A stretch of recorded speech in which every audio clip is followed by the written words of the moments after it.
My 36-year-old female, husband, 39-year-old male, and I are likely divorcing. We've been married for 7 years, and a year and 2 months ago, I gave birth to our daughter. My husband and I work at the same company, in the same department. Until very recently, I worked as an administrative assistant there, while my husband is a marketing associate. I was recently promoted to marketing analyst, which is one step below associate. My husband was part of an all-male friend group in the department that I believe has helped him at work. His friend group includes a vice president of marketing, who we will call Ted. Ted's boss is the senior vice president of marketing, Allison. I actually got to know Allison because I used to volunteer at the same school her kids attended. I know enough about her to know that she hates people who disparage moms. For about a year after I gave birth, I focused on getting myself back on track in terms of my health and professional life. However, my husband started becoming distant after the 6th month. Every day it was just, "Can't you do anything sexually?" and him bothering me for oral sex. None of my accomplishments seemed to matter to my husband because he only wanted sex. One day, he fell asleep before his phone turned off. I saw a host of notifications and then discovered a text thread between him and 3 work buddies complaining about his apparently frigid wife. I saw responses where everybody sympathized with him, saying they hope he gets sex soon. And then one coworker writes, "At some point, she needs to just lay back and let you do what you need to do, and get over doing it." Not politically correct, but true. Ted liked that text. Then Ted responds, "She's ruining your family. Maybe tell her that and she'll come to her senses." My wife did. This leads to advice on ways to emotionally guilt me. I was furious and started taking screenshots. I was slightly drunk, and when I told my sister, she said since he participated using our electronics, just send it to Allison via his phone because she should know what kind of people are handling the company PR. So I did so without any message explaining it, and then also sent a formal email to HR. I then left the house. The next day, all hell breaks loose. My husband's group gets notices for meetings with HR. My husband tells me to stay away, and that a good wife would have kept it quiet. Now the dust has settled, and Allison made it clear she was narrowly outvoted when pushing for his termination. The guy who wrote the "just lay back" message was fired. Ted was suspended without pay but reinstated. My husband was suspended, reprimanded, and moved to a different team because Ted doesn't want to work with him. He claims what hurts most is that coworkers avoid him. My husband refuses to talk to me. Never did he acknowledge how the texts would have made me feel. Instead, he says I was snooping. It was private. At this point, I know we are headed for divorce, and I feel drained and humiliated over his texts. Am I the idiot? Did I go too far? He didn't get fired. Now, here are the comments. Comment 1. I wouldn't have done what you did because it will have repercussions for you as well. You exposed your personal business to your entire workplace.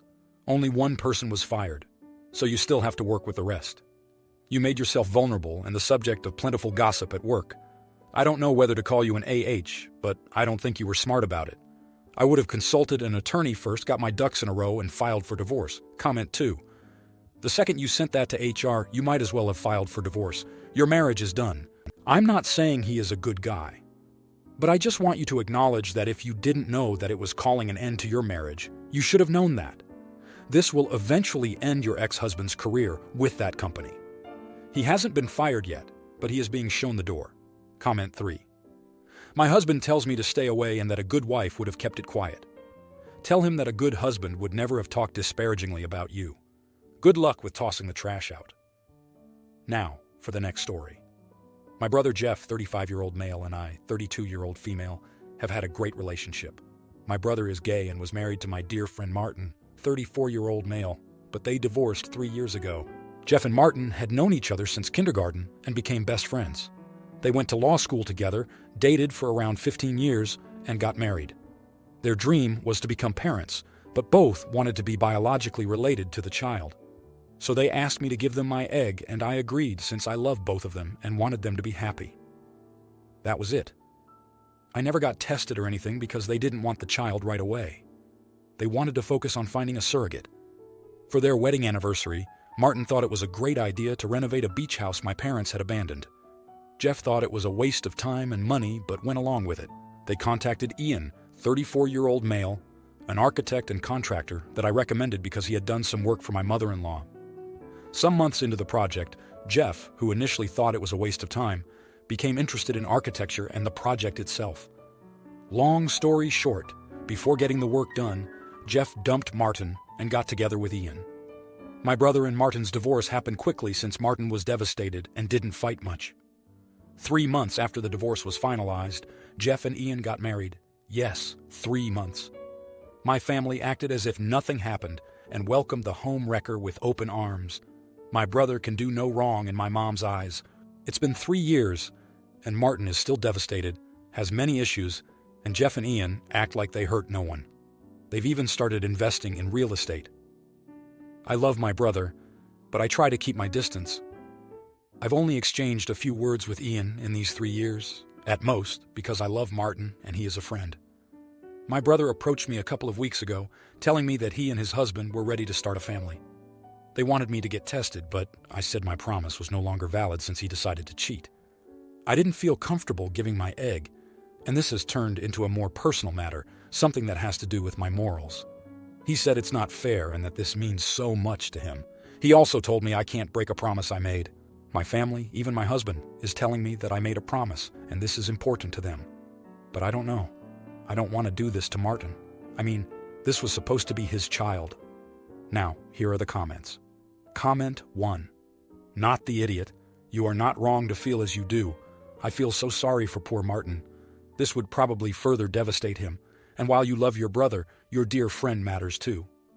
It's actually concerning how quickly your family has moved on from the whole cheating incident. Also, tell your husband he's supposed to be in your corner, not in your brother's corner. Comment 2. Not the idiot.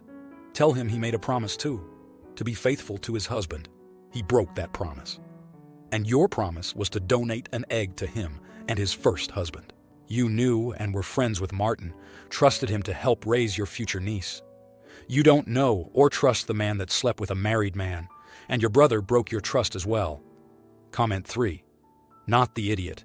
You made a promise to him and Martin, not him and Ian. The promise is now void upon your brother not being able to keep his D in his pants. If the family is so supportive, one of them can get tested. You could also say you got tested and have your doctor tell them you are unable. Tell the doctor you are being pressured and do not want to do so. Now, for the next story. I, 44-year-old female, was working out at the gym and have seen this woman in her early 30s wear these see-through spandex shorts several times. I myself have been in the position where my pants have been see-through and not been able to tell until someone pointed it out to me. So I found myself in a quiet corner of the gym with her. I walked up and said, "Excuse me, I don't know if you realize this, and I don't want to embarrass you, but your shorts are completely see-through and everyone here can see everything." She replied, "I know, and I don't care." I apologized and just let her know I was trying to be helpful in case she didn't realize it, and she again reiterated that she didn't care. Was that awful of me to say anything? Now, here are the comments. Comment 1. Not the idiot, not the asshole. You should have complained to the staff, though. None of us signed up to see people's genitals through their clothing while at the gym. PSA. If you want to work out and not wear clothing or wearing clothing that is see-through, work out at home. Comment 2. Not the idiot, not the idiot here. I think you went about it the right way, and even though you may have felt pretty dumb for the way things went down, I think it was valid to say something just in case. No harm, no foul, go on with your workout. Comment 3. Not the idiot, not the asshole. If my shorts were like that, I would definitely like to know. You just tried to help. If she's okay with it, that's her business. Now, for the next story. I am 34 years old and have been married to my wife for 8 years. We have a 6-year-old together. My wife was also pregnant. My wife is very spiritual, and I'm not very knowledgeable on the things she enjoys because I grew up strictly religious. But if it's fun to her, I never minded as long as I wasn't involved. When my wife was pregnant with our first child, she went to see a psychic to get a reading on our baby. The psychic predicted correctly that it would be a boy with blonde hair, which isn't hard to tell because my wife has blonde hair. She also got a reading on herself a year before she met me, and the psychic said she would find the love of her life soon.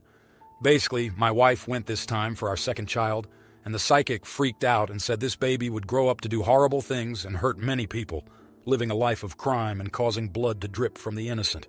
Some real horror movie stuff. My wife believed her and went and made an appointment for an abortion without notifying me. When she told me she had booked the appointment, I tried to talk her out of it, which she agreed to, but then she secretly went and had it done with her sister. Basically, I packed up myself and left to go stay with my mother.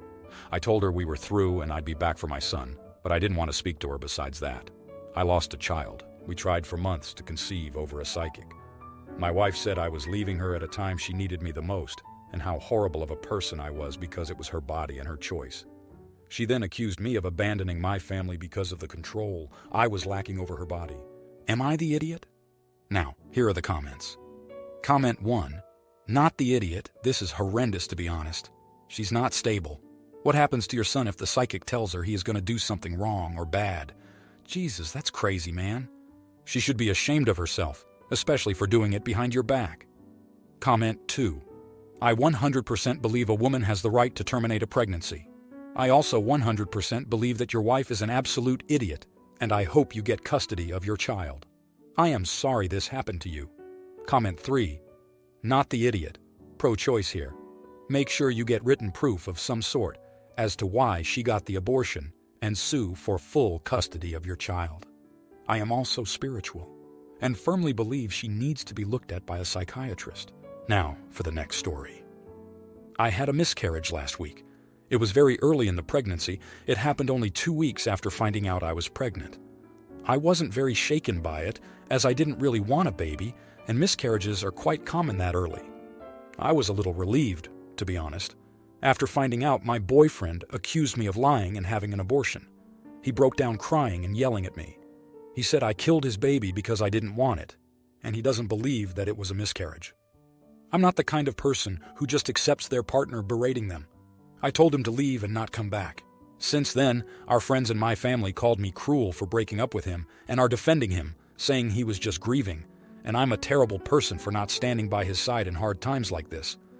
But he literally accused me of lying to him and having an abortion in secret. How is grief an excuse for that? Am I the idiot? Now here are the comments. Comment 1. Not the idiot. You can break up with people for any reason you want. Accusing you without evidence of having an abortion, which in the USA can carry severe legal penalties in some states, is a good reason for you to break up. Another reason to break up is if you're with a person who doesn't agree with you on the abortion issue. Tell your family to get out of your business and get on birth control. If you don't want to have kids, you can't mess around with that. Comment 2. Not the idiot. Grief is a weird thing, but it's still not an excuse to treat you so poorly and to accuse you of lying as well. It also suggests that if you did feel that an abortion was right for you in the future, he would go apeshit mental. Personally, all of this would be a deal breaker for me. Comment 3.